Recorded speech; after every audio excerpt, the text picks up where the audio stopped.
Welcome back to another edition of the Disney Dish Podcast with Jim Hill. It's me, Len Testa, and this is our show for the week of Schmurz Day, October 4th, 2021.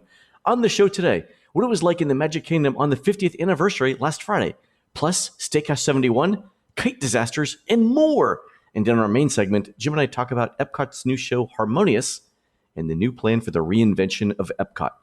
Let's get started by bringing in the man who says that his recent surprise diagnosis of color blindness really came at him from out of the orange. It's Mr. Jim Hill. Jim, how's it going? Well, with a diagnosis like that, it's kind of tough. But remember, Len, what they say, the grass is always grayer on the other side. So Thank you for following that up. That was great. There we go. All right, let's do a quick shout out to subscribers over at disneydish.bandcamp.com. Thanks to new subscribers Laura Selleck, Dr. Matt Robb, and Happy Matt. And longtime subscribers JT Kayaza31, Nan Broadway, and Spindock. Jim, when the Haunted Mansion's singing busts take their 2 weeks of vacation every year, these folks are the backup singers who step in to keep the harmonies flowing. How do you know it's them? Laura says that Thurl Ravenscroft's mustache always makes her giggle, so look for that. True story. Okay, I'll check that out next time I'm in the parks. All right, Jim, let's do the news. Folks, the Disney Dish News is brought to you by Storybook Destinations, trusted travel partner of the Disney Dish Podcast. For a worry-free travel experience every time, book online at storybookdestinations.com. By the way, before we start the news, which is the 50th anniversary, I was in the parks with Tammy Whiting, who owns Storybook Destinations, yesterday. And Tammy texted me around 7 p.m. last night to say, and we're recording this, by the way, folks, on Saturday, October 2nd. So yesterday was the 50th anniversary. So Tammy texted me yesterday around 7 p.m. and said, hey, I've got an extra spot or two for you right in front of the castle to watch the fireworks. And I was like, oh my God, Tammy, how long have you been there? She said 9:45 a.m. Oh! And the funny thing was, I tried to get there. She had great seats. Yep. I mean, like just slightly to the left of the castle ramp, like perfect. I literally could not get there. There's the wall of people, could not get there. So I was like, Tammy, thank you very much, but there's people would kill me before I got to you. There's just was no chance, so I couldn't do it. But Tammy apparently had some great seats for the fireworks, Along with a spectacular sunburn. But we'll get to that later. So, all right, Jim, let's start with everything I did this week. First thing I did earlier this week, I went and checked out the new lobby at the Contemporary, which is reopened, and it is redesigned in a mid-century modern style, which I think is fabulous. I'm not as hot on the rooms, which we'll talk about in the futures, but the lobby looks great. They've got artwork dedicated to Mary Blair. They've got artwork that I guess is contemporary from the late 60s, doing design sketches showing possible iterations of what the Contemporary was supposed to look like back before they started building it. And it is insanely good artwork. And by the way, Jim, Disney was smart in the respect that they have bolted down all of. No joke. I actually tried to lift one off to see. It was. A man's got to do what a man's got to do, right? I get that. Here's hoping that they start to sell reproductions in the lobby someplace, because they used to have the shop, off the concourse there that did art. I asked the manager. No, I was joking. I asked the manager questions like, "Are we going to sell reproduction of this artwork? Because I would buy it." And then she said, no. And I said, what time of night would you say that the lobby is the least staffed with security? And we both laughed, but then somebody followed me around while I was touring the lobby. And it's also one of those things where, and just coincidentally, what sort of screw head would you say bolts that to the wall? That's not a Phillips. Is that one of those weird ones that takes a special thing? Exactly. There you go. Yeah. I also had a chance to eat today at Steakhouse 71 with Christina. Chrissy will follow up with a full review. Let me just say, the hamburger is insanely good. The onion rings are fabulous. They do a Caesar salad that is not only delicious, but the presentation is unique. I have never seen it presented like this before. There's a bacon and eggs dish that's a poached egg with grits and pork belly with an au jus reduction. That's fantastic. But the highlight of the menu is this thing that Chef Nick came up with. It's a takeoff on beef Wellington made with vegetables. And I know what that sounds like. Beef Wellington should be made with beef. It is incredible, Jim. Everybody that tried this at our table today thought it was literally the best thing on the menu. Wow. So Chrissy will follow up with a full review. later on. But Steakhouse 71 looks really, really good. All right, let's talk about some other stuff. Jim, you saw that Kite Tales. The new kite show has debuted at Animal Kingdom. And I think as of October 4th, it hasn't been canceled yet. or indeed swallowed up by a giant hole in the earth. But let's talk about the 3 days that it is gone. All right. Preview day was September 30th. I was there. Mm-hmm. I missed the very beginning of the first show. I saw the end of it. And by saying I saw the end of it, I saw the kites crashing into the stands, which was the abrupt end of the show. And so as I was walking in, the kites were crashing. There was a cast member watching it happen with me, like we were watching the Hindenburg, but in slower motion with less fire, right? So the kites crash, and honest to God, I look at her and say, "Hey, when's the next show?" And she says, "I don't think we're going to have any more today." Oh. So then I go back on October 1st, right? I take a break in the middle of the day, go back during the anniversary. It's like, hey, I needed a break for the Magic Kingdom. It was crowded. I would walk over, and apparently I had missed the jet skis sinking that day. Yeah. And they had to actually rescue the jet ski drivers. Yeah, I've seen. Okay, but did you see what happened today, October 2nd? No, but okay. So large cracks in the Earth's surface? Meteor? Yeah, no, Jim. Kite-eating trees today, Jim. The tree and the kites ended up in the trees. We're 0 for 3 on Kite Tales. I'm expecting meteor showers tomorrow. Okay. I guess and again, I apologize. I've only been watching this from a distance. A number of shows people who online have done takes on the show. And remember, this is $20 million worth of waterfront stadium. It is extremely valuable real estate. Yes. They seat the audience in the back 2 rows and use the what is it, the front 4 or 5 rows are used as show space. And one set of when you say show space, what you mean is crash landing site. That's the other thing. The seating for this show, part of it is in Dinoland, and part of it is Asia. They leave Asia, and I'm not making this up, they leave Asia empty as the potential crash landing site for it. I'm not kidding. I just, wow. Yeah, I don't know that this lasts 30 days, Jim. Joe Rohde never mentioned an ancient Indian burial ground in talking about, Disney's Animal Kingdom. But Light Magic died here. Kite Tales looks like it's not long. I'm thinking we bring back the shaman from Rivers of Light and have him burn some sage to maybe cleanse the evil from this part of the ground. Like, what? Okay, so I wasn't going to tell you the story, but say the story on the show. But it's benign enough that I now will. Okay. When the kite crashed, a cast member had to pick up the pieces and walk them out. And the way that the stage is built, there's no utilidor, right? She basically picked them up in her hand like it was a bunch of kindling firewood and carried them through Dinoland backstage. And honest to God, Jim, I was going to take a picture of it. And then I realized not the best moment to be illustrating at that. This cast member was like, "Yeah, this is an absolutely perfectly normal thing that we do all the time here in the Animal Kingdom, where I'm carrying a bunch of sticks and silk in my hand and walking backstage, and this is part of my job, and there's nothing to see here." It was a thing, Jim. It was a thing. I'm so sorry. Just watching the videos online for this, the entertainment team that is working this show. I mean, to see them run carrying, the performance kites, when it works, yeah, it's better than I thought it was going to be. Like, I mean, it's not an attraction. It's a diversion.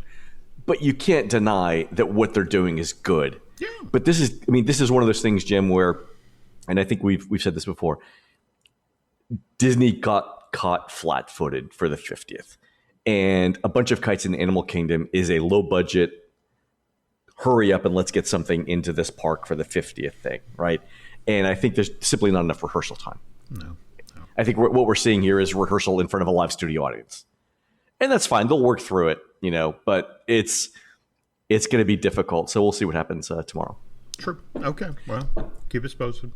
All right. So I was at the Magic Kingdom on October 1st for the 50th. I got a text at 4:30 in the morning saying the resort buses have started running. What time are you getting here?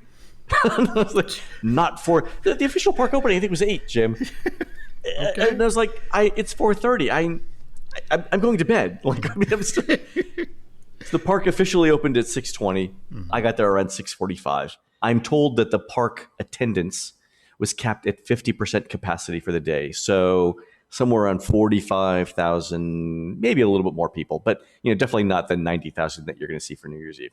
There were incredibly long lines for merchandise and food everywhere. You saw some of the pictures I did. for the merch and the food. I did, and I note, just jumping ahead here a bit, were the lines long for food earlier in the day, or was this after the Wi-Fi crashed? Don't spoil the story, Jim. Okay. No, the lines for merch were super long all day. Food wasn't bad, so I get in at 6:45. At 6:50 a.m., I'm not kidding.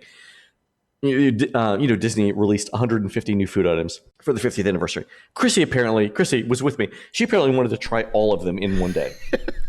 Not joking. At 6:45 a.m., she has me trying the Waltz chili cheese dog at Casey's. Oh. So I walk into the park. She says, meet me at Casey's. She has ready for me a hot dog with chili and cheese and a Coke and French fries. It's 6:50 in the morning.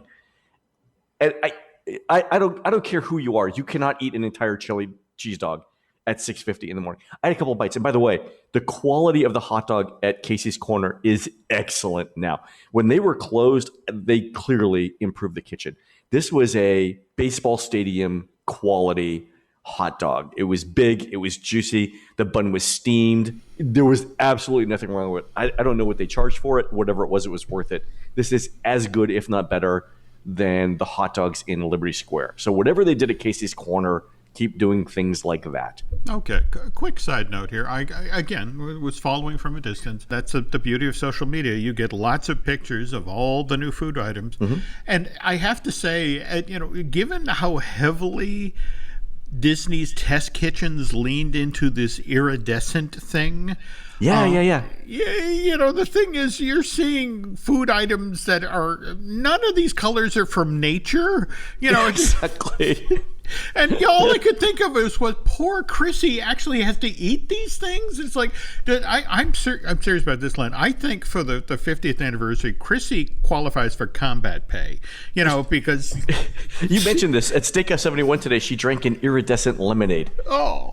I'm like, Chrissy, we need to x-ray you right now just for the kicks, just for the fun of it. What does this look like? Most amazing thing. All right, okay. So we walk around the parks, and mainly for me, for the 50th, it wasn't about going on rides or buying merchandise or whatever. It's really to see everybody that I know that came into the parks. And by the way, Jim, our listeners were extremely well represented in the crowd yesterday. Saw tons and tons of people who listened to the show. Everyone was asking about you. Okay. They want to see you there. So thank you to all the listeners who showed up and said hi. It was fabulous. So we did 2 special events yesterday, Jim, and I really wish we would have been there. One of them was at 11 a.m. we did a Country Bear Jamboree sing-along. Oh. And you know how it is with these events, right? You announce it on social media and you don't know who's going to show up. And Chrissy and I thought, if we get 30 people for this, it's going to be excellent. Chrissy actually bought me, those little harmonica-like things that choir directors have where you blow on it? She bought you a pitch pipe. Oh! Bought me a pitch pipe and set it to the key of G, because that's what they say at the beginning of Country Bear. Like the first song is in the key of G. That's right. So we're waiting there, and it's like 10:40. It's like 10:30 to get there. And there's a few people there, and they were camped out waiting for Country Bear Jamboree. 10:45. There's a larger crowd. By the way, Chrissy actually made custom pins for the show that said the backside of Len's hair, and it was a picture of my hair as a button. And I knew it was going to be a problem when Chrissy said she made 350 buttons, and I ran out. Oh, wow. So we ended up, the capacity of one show of Country Bear Jamboree is 368 people. We filled the entire theater with people for the sing-along. Wow. It was incredible. And shout out to the cast members who dedicated an entire show to us.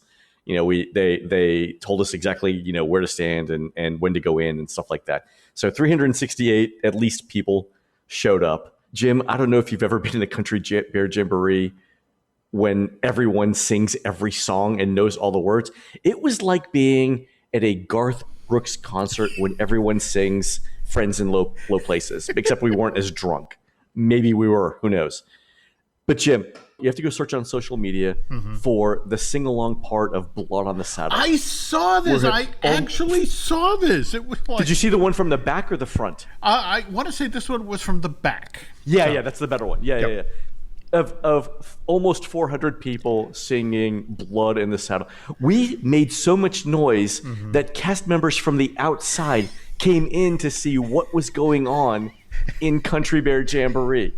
And the cast members loved it. They were clapping, they were singing along too. Like, finally, these are my people here, right? Somebody appreciates what I'm doing. We sang the entire thing. It was great, super loud, just hysterical. So we leave that, right? And by the way, we were leaving, and it took us so long to depart that the people who were at Pecos Bills kept saying, y'all need to move faster because we need people to get into Pecos Bills because we're having trouble feeding people in the park, which is a whole other story.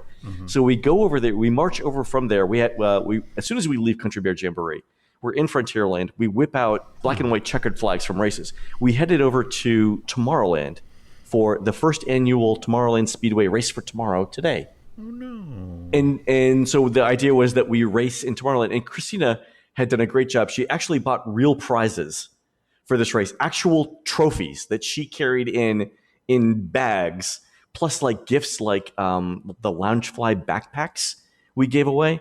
So Chrissy was going to judge the Tomorrowland Speedway race, and she said she was going to be completely arbitrary and biased about how she judged it. So we show up, this throng of people at the Tomorrowland Speedway. And let me just say, by the way, every single person in the park in the Magic Kingdom yesterday was in line for food or merch. No one was on rides. And when I say no one, I mean there was a 4-minute wait for Space Mountain at 3 p.m. What? There was no one. It was a social event. No one was going on rides yesterday. So we get to Tomorrowland Speedway, 300 and some people, this throng of people. It was a 5-minute wait when we got there, Jim. The cast members saw us and said, hold up, we need to do some organization. Manager comes over, I believe his name was Benjamin, handled it perfectly. Benjamin said, look, here's what we're going to do. We're going to open up an entire lane of the Tomorrowland Speedway just for you guys. We didn't expect any group of this size all day today, right? This is not going to be good for the other people, other guests. We're going to do an entire lane of the Tomorrowland Speedway just for you. They opened up the third lane. There's 4 lanes you could do, and they were only running 2. Opened up an entire lane for us. Gave us special cars. We got in, so I think Christina went first, so she could judge everyone else. And then we, all 300 and whatever people got in line. I went last, and we ran all the way around, and then Chrissy awarded prizes for everyone, and the cast members handled it beautifully. That's great to hear. And who was the small boy who had the very large trophy? Ryder. So of course, I don't know if you're familiar with NASCAR, Jim, but there are people who win the race. The person who finishes first, right, in the race, is generally considered the quote winner. But really what you're looking for in a NASCAR race is the best dressed. And in this case, Ryder had a custom-made iridescent suit, tie, vest, pants, jacket, the entire works. In ski jumping, ski jumping, when it's judged, it's a little bit about distance and a little bit about style. Same thing here. It's somewhat about how fast you go around the speedway, but really it's how good you look doing it. And so Ryder won the trophy for best dressed in that. But we handed out dozens of prizes yesterday, and it was fantastic. So next year we decided we're going to do it, but we're actually going to get jumpsuits with fake sponsors on it. You got to go. It was a hoot. Okay. It was a lot of fun. Okay. All right. If you need somebody in the pits, I'll be there. But anyway, shout out to the cast members who did it. They did a fantastic job yesterday. All right, Jim, you mentioned the catastrophic failure of the mobile ordering food system, right? But did you know about the catastrophic failure of the Wi-Fi? I was sort of monitoring what was going on, and it was fascinating. This started in the late morning, didn't it? I mean... Yeah. So... I think there were somewhere between 45 and 55,000 people in the park. And just for context, an average day in the Magic Kingdom pre-pandemic is around 58 or 59,000 people. So by any measure, the number of people in the park yesterday was below average for a pre-pandemic day. But we knew that there were issues early on because Chrissy tried to order lunch and was told, like when you mobile order, you push a button that says, "I'm here, please prepare my food." She, I think, ordered food at noon, and an hour and 10 minutes later was still waiting for that food. And that wasn't the worst part. We had heard from people who were doing the same thing, who at lunch around noon had been waiting 3 hours for their breakfast and still didn't have their food. So apparently there was a technical issue with the mobile ordering system. At some point, management decided the only way we're going to resolve this is to reset the entire system and cancel everyone's order. Okay, Jim, so let me paint the scenario for you. You've been waiting anywhere between 1 and 3 hours for food. You get the message on My Disney Experience that says your order's been canceled. What do you do next? Oh, you march to the front of the park and join what I would imagine is a very long line at guest relations. The line for guest relations actually went all the way around town square at one point. No, what you do, Jim, is you reorder the food. So now you've got everyone who wants to order food plus everyone who had already ordered food now trying to order food again. That did not go well. At one point, Disney simply gave up on mobile ordering, and they were taking orders on pencil and paper. I'm not kidding. Okay. Yeah. Well, people were looking for that authentic October of 1971 experience, and by God, they got it. We didn't have Wi-Fi in 1971. We do not have Wi-Fi today. 50th anniversary. Congratulations, throwback. Yeah, so this was, I think, the first really big test of the mobile ordering system, and I don't think anyone would say it worked. That's clearly something that Disney has to work on there. Okay. The other thing that was interesting was I got back to the Magic Kingdom around 7 o'clock. And again, Tammy had been waiting for her spot for Enchantment from 9:45. I could not find a good spot for Enchantment. Could not do it. Okay. I walked around the Magic Kingdom, which, by the way, the central part of Main Street was basically like New Year's Eve. Okay. Every single person in the park was in Main Street to see Enchantment. And at about 8:45, I gave up. Because I was going to review Enchantment, do the official review, like, okay, here's the show.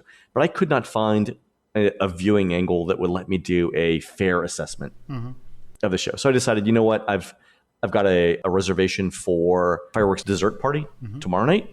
I'll do it then. Like I'm not gonna review the show at a bad angle or from a bad location where I can't hear the audio just because I need to do it. Like, let's do it right. So I'm gonna do it again tomorrow. So what I ended up doing was going into Tomorrowland.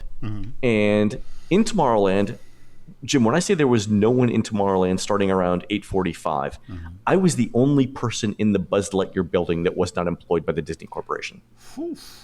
They let me ride again, like going through the tunnel. I went over so I rode Buzz Lightyear twice, Space Mountain twice, and the Tomorrowland Speedway in 15 minutes. Oh. Because there was no one, maybe 17 minutes. There was no one. I couldn't see another guest in these rides. That's how many people were on Main Street and how few people were in the rest of the park. Wow. Yeah, it was amazing. And then from what I saw of Enchantment, it sounded good. I ended up actually watching it from the TTA. I ended up spinning around on the TTA, and you can get a decent view of it. But I'll do it tomorrow, and then on the next show that I'm on, we'll go back and we'll review it. I will say, getting out of the park was a breeze. They had opened up the arcades on either side, which, I mean, when was the last time they did that? But getting out on Main Street was easy. I had parked over at the Grand Floridian. I had valet parked over the Grand Floridians. Went over there. Everything was perfect. Shout out to Alex over at the Grand Floridian, the valet, who was running. I think Alex actually ran a marathon yesterday, going back and forth watching the cars. It was good. But I will say this: the cast members were the highlight of the entire day. Every single one of them. I think some of them got there at 4 o'clock in the morning. Every one of them was in a good mood and happy to be there. And between the crowds and the Wi-Fi, you saw the thing about the fights for merchandise, the actual fist fights. I did. And the irony, they were for that Epcot spaceship Earth-like tumbler.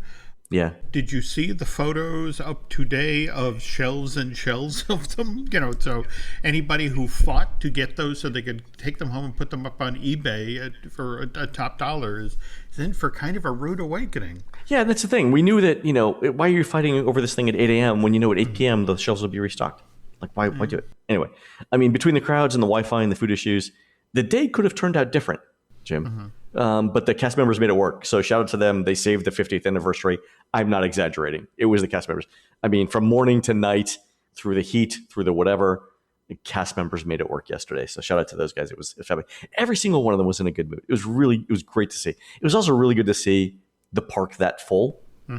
Like, there's an energy to a full park that you can't get anywhere else. So that was great. A quick question. Did they still have the commemorative poster on the way out? Or They did have the commemorative poster on the way out, yes. Okay, because again, we following on social media. They're here now. They aren't guaranteeing they'll be here at the end of day. And it's like, people were deciding whether or not they should leave the park, and that got complicated because I want to say, was it around 3 or 4 that? Oh, that's right. I forgot to. Yeah, they actually stopped park hopping between 1:30 and 2:30. There was no park hopping, but they had actually let people queue up for it. And Jim, it looked like from a distance, it looked like, let's just put a rope around these Night of the Living Dead zombies. Because the people looked exhausted, just coming in, and it was yeah. But, okay, well, but again, super fun. Glad to do it. The parks are still, pretty full today. Oh, by the way, I heard yesterday the park was 50% capacity. I heard today it's going forward, it's now 60% capacity. Ooh, okay. Yeah, so we'll see. So we're slowly ramping back up. All right, Jim, let's take a quick commercial break. When we come back, you and I are going to talk about Epcot's new show, Harmonious, and the reinvention of the park. We'll be right back.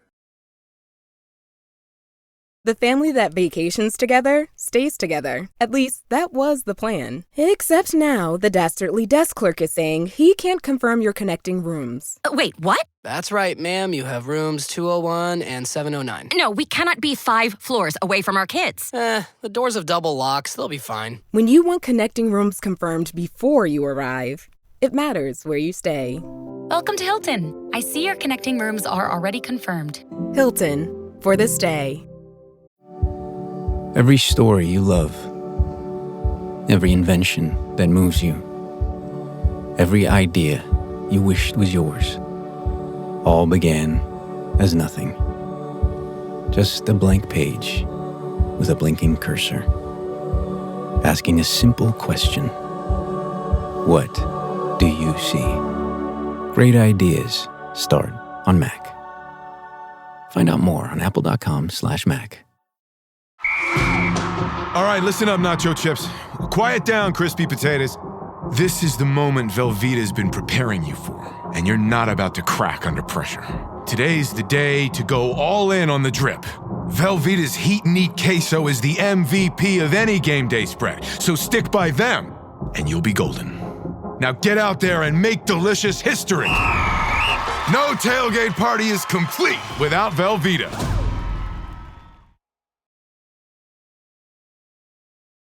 And we're back. All right, Jim, I'm completely losing track of time here. I think it was Wednesday. I went to see the new show Harmonious at Epcot, and you watched the live stream, right? I did. What's kind of intriguing is that I don't know if you heard, the folks actually went in on October 1st to catch the really for real premiere of Harmonious. Got to see the show in B mode? B mode! Yes, the Stargate didn't work. Yeah, this is how it happens sometimes, folks. It's frustrating, but there are tech issues. And I mean, it's frustrating because a lot of people worked very hard for a long time on the show. They did. Yeah. Harmonious is a key part of the reinvention of this park. And in fact, I was talking with a member of Disney's PR team. Face it, this week, it's all been about the 50th anniversary, but it's also about the refocusing of the overall Walt Disney World message. And what's kind of interesting is that talking with this PR veteran that each of the parks now has a new assigned duty to how guests are supposed to spend their vacations. And, really? Think about this. This is the new way each of these parks are designated. So Celebrate is Epcot, and we know that from Future Celebration. The rebranding of Future World East and Future World West into World Celebrate, World Nature, World. There we go. Discovery. Okay. All right, so we have Celebrate the Magic, as in the Magic Kingdom. The Excitement is Disney's Hollywood Studios. Adventure, that would be Disney's Animal Kingdom, and more, that's Disney Springs. And visit the Disney World Resort during its 50th anniversary celebration, 18 months long now through December of 2022. Jim, you mentioned the Celebrate part. Did you catch the part where during the PR announcements, Disney said that Guardians of the Galaxy is a World Showcase pavilion now, but not in World Showcase? What was your initial thought on that? Because my initial thought was, what kind of was this?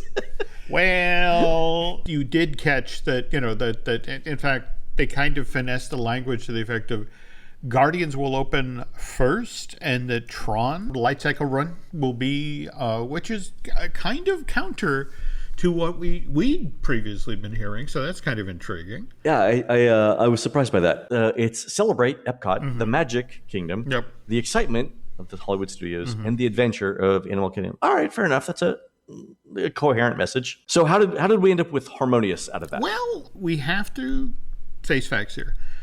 Epcot is not Walt Disney World Science and Discovery Park anymore. It really hasn't been since April of '94. I mean, that's when we got our first Flower and Garden, and that's when Walt Disney World executives saw how a seasonal event could have a huge impact on Epcot's overall attendance levels. And so we've been slow walking in this direction for more than a quarter century now. I mean, they still gave lip service to the sciences. We got GM Test Track in March of '99. We got Mission Space in August of 2003.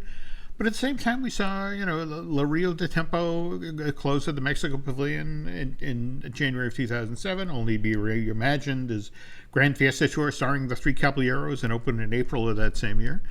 Likewise, Maelstrom closes in October of 2014 and reopens as Frozen Ever After in June of 2016. And it's just, look, and Disney feels that they have cause to do this. The folks at Guest Relations, they've surveyed hundreds of thousands of guests over the past 30 years in regards to what they liked and what they didn't like about Epcot. And that's what drove this reinvention course correction to this park. And this character creep. Just think about it. Just in the past, 20 months, we had the Beauty and the Beast sing-along open in the France Pavilion in January of 2020. February of that same year, we got the Eagle Smokehouse Craft Drafts and Barbecue. Regal Eagle Smoke. Yeah, but and that at least features the Muppets. And then October of this year, you and Christy actually got to experience in September. We got Remy's Ratatouille Adventure, and and that's all on the back of all these guest surveys from Epcot. Because you have to say Epcot is boring. Where are the characters? I had far more fun when I visited the Magic Kingdom and Disney's Hollywood Studios. I get that, and I think my feelings on this particular thing are well known. I will say that those three bullet points, Epcot is boring, where are the characters? I had far more fun when I visited Magic Kingdom and Disney's Hollywood Studios. You could also say that the root cause of that is the underinvestment in Epcot over the last 20 years, right? It's the person who murders their parents and then begs the court for mercy because they're orphans, right? They didn't open a brand new for real attraction in Epcot for 16 years. And then you wonder why people say Epcot's boring and people have more fun in the Magic Kingdom. Come on. Yeah, I get that. But just last night, ABC ran that 2-hour long, the most magical holiday, 50 years of Walt Disney World. And what was fascinating is the last 15 minutes of the show were basically touching on all the new stuff. So we got to see Galactic Star Cruiser, and and they talked about all the new stuff coming to Epcot. But what was interesting is how they justified the new stuff coming to Epcot. So this is a direct quote. That's it. Going back to Walt saying that Epcot will always be in a state of becoming, that gave us license to think differently. That's how we rethink Epcot for a new generation. So this is all about that new generation. Person who is saying this, their job title was actually Inclusion Strategies.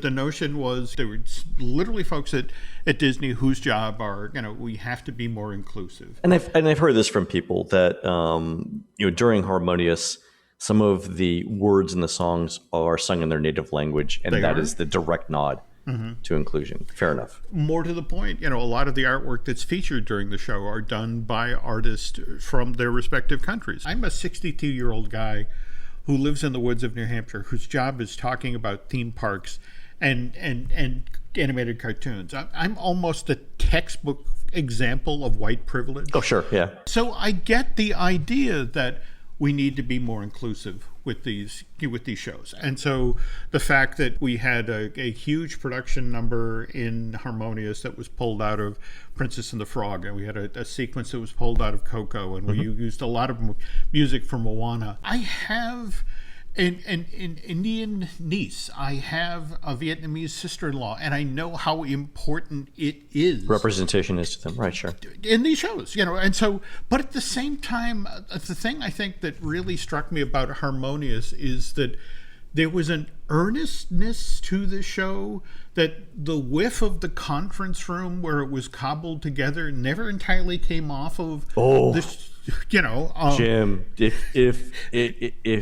if there was show designed by spreadsheet, the Harmonious is the textbook example. I enjoy the cultures of Epcot, and the idea of doing songs in their native language are fantastic, right?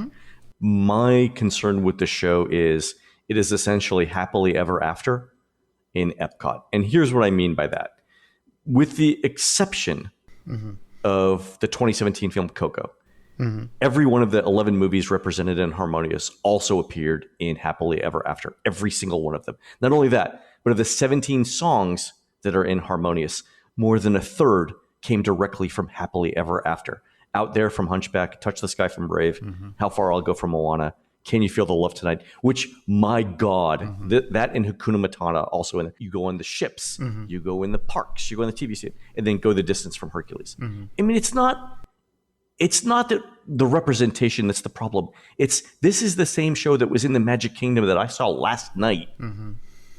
Why am I seeing it again in Epcot? Where is the unique identity of Epcot? And why, if you're trying to figure that out, does it have to be these characters, right? No.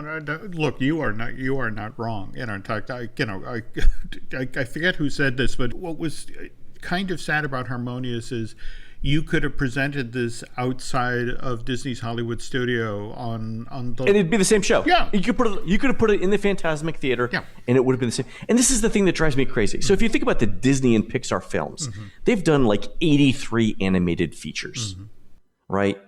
Why did we get almost half the songs in this show the same as Happily Ever After? You've done 83 films. Not only that, but really, if you wanted to explore the cultures of the country, right? I know Disney needs to promote Disney songs.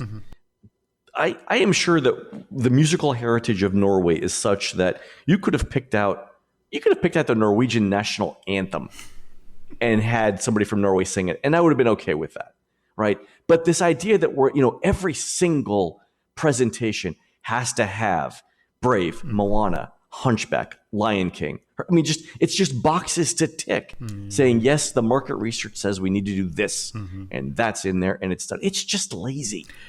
Yeah, and it just, the other thing, frankly, given the overlap between the show that just debuted at the Magic Kingdom and the show, it's one of these things where you're telling me that the entertainment teams never, nobody ever bumped that anybody in the hallway and could I see your song? Yeah, hey, what songs are you using? Yeah. What songs are you using? It's like they've got one CD of music and they pass it around. Anyway. I don't know. The problem is that when you see a show and your response is, well, that was fine. Okay. So actually, I watched the show. I don't know if I ever said this before, but when I watch a show, I bring along theater people to critique the show. Like if I have a question, like what the hell's going on here, right? Or what are they going for?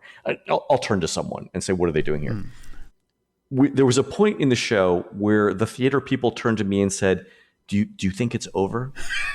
like I don't know if there's more damning criticism than somebody saying, where are we at in this show? Because I'm not sure. And it's a theater person. But I will say this, that in fact, you can go online right now and find these, these videos.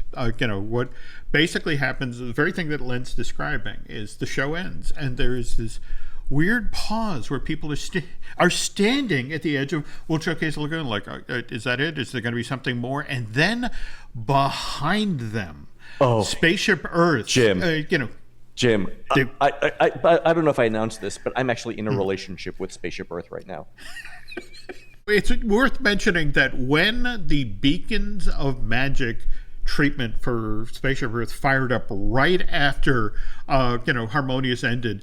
Did you hear the audience reaction? That's the thing. There's an audible gasp. You watch these heads turn around and swivel in this audible gasp. Like, what is that? What is that? It's exactly what I said. What is that? That was, and I will say this. So if you did not see it in person, the colors on Spaceship Earth have to be seen in person to be believed. And I will say this for Harmonious too. Mm-hmm. Whoever the colorist was for the show did an outstanding job on the colors. They were vibrant. They were saturated. The show looked good. Mm-hmm. The color was not the issue with that. The irony is to have this 20-minute long show on World Showcase Lagoon that's been 5 years in the making, and millions of dollars plowed into it, and to have the show end and be immediately upstaged by this amazing light treatment. By the lights, yeah. Somebody, I'm hoping that their office, wherever they're working in entertainment, isn't too many floors up, because just that they're jumping. But so I don't know if you caught this on the live feed audio, but I think the outro to Harmonious is an original composition by Pinar Toprak. Oh, okay. And it is classic old school Epcot music. So imagine this, right? The show ends. Nobody's really sure whether it ends. But now you've got this music. It sounds like Epcot. It feels like Epcot, right? Where everyone's a little excited because the fireworks. And then there's a pause, and Spaceship starts lighting up from the bottom, and people lost their. I'm getting chills just talking about it. It was that good. Like, whoever came up with that, and whoever came up with the color, they should redo Harmonious that way. And honest to God, they should let Pinar Toprak just do the entire soundtrack, like it was Gavin Greenaway with Illuminations. Give her a shot at doing the entire show. Like, I think that's really what should be done with Harmonious. Okay. And to be fair here, we need to also address the fact that if you talk with anybody at Disney Entertainment for both Harmonious and for Enchantment, they stress the fact that this isn't the final pyro. We've had supply chain issues. I was watching from Italy, and they do perimeter pyro. If you're a veteran of a recent war, I'm not sure you want to stand where I stood for this, because I'm not joking, Jim. It was boom, boom, boom, like for the pyro. It was fantastic. I mean, it was chest thumping noises. That part was really, really good. But I can see some people being unsettled. No. By standing really, really close to fire. I'm not saying it was bad. I thought it was great. But it was definitely there. The other thing, Jim, and we haven't talked about this, is so I was standing in Italy. I went back and watched the live version of the show, and honest to God, there were visuals in that show in the live feed that I was there and I didn't see them. The show, you really, honest to God, have to be in that little area between Future World and World Showcase, looking directly on the Stargate. In order to view it properly. Like, there was the live feed showed images from The Lion King. I was maybe 30 degrees off center from that. Didn't see a single thing. Didn't even know that visual is there, because I think the way the show's created, you really have to be front and center to see all the effects. Well, the upside of all this is, from conversation at Disney, they are well aware of this. They have been keeping tabs on everything that's being said online, and it's going to be interesting to see what happens, especially if the supply chain issues clear up and they can, in fact, get the pyro they're supposed to get. But Yep. And speaking of getting, you need to be getting, so we need to probably close the show here. So, all right, we will close the show. All right, one last thing. I've been critical of HarmonioUS. It's actually not as bad as I thought it was going to be. Again, let me just do the disclaimer here. I think Illuminations is the best nighttime show Disney ever did, and I realize I'm saying that as a 50-something-year-old white guy. Right, my time has passed. Right? They're not writing these shows for me anymore, and I'm okay with that. My strongest criticism is the fact that you can't see the show properly unless you're in a very specific spot, which I don't understand why you would not do a show that can be viewed from everywhere around World Showcase Lagoon. And two, we're using the same 6 songs over and over again, right? That's for whatever else you might say, those things are true, right? I do think the Pinar Toprex underutilized as a talent, and we should hear more from her. But the show wasn't as bad as I thought it was going to be. The barges at night do look good. I don't know that the show makes up for the fact that they're there 12 hours a day, but the barges were a pleasant surprise. So, for me, if I had to rate it on a scale of 1 to 5 stars, I'd give it a 3, maybe a 3.5. With a little bit of variation there. We'll see it when I imagine it's going to go through another revision in a year, so we'll see what happens. But here's open. Here's all right, open. fair enough. All right, folks, that's going to do it for the Disney Dish show today. Please head on over to disneydish.bandcamp.com, where you'll find exclusive shows never before heard on iTunes, including 2 new shows on the history of Disney's Flying Saucer ride. You can find more of Jim at jimhillmedia.com and more of me, Len, at touringplans.com. We're produced fabulously by Aaron Adams, who'll be singing the part of Tom's Diner on stage live with Suzanne Vega at the Narrows Center for the Arts on Friday, October 22nd in beautiful downtown Fall River, Massachusetts.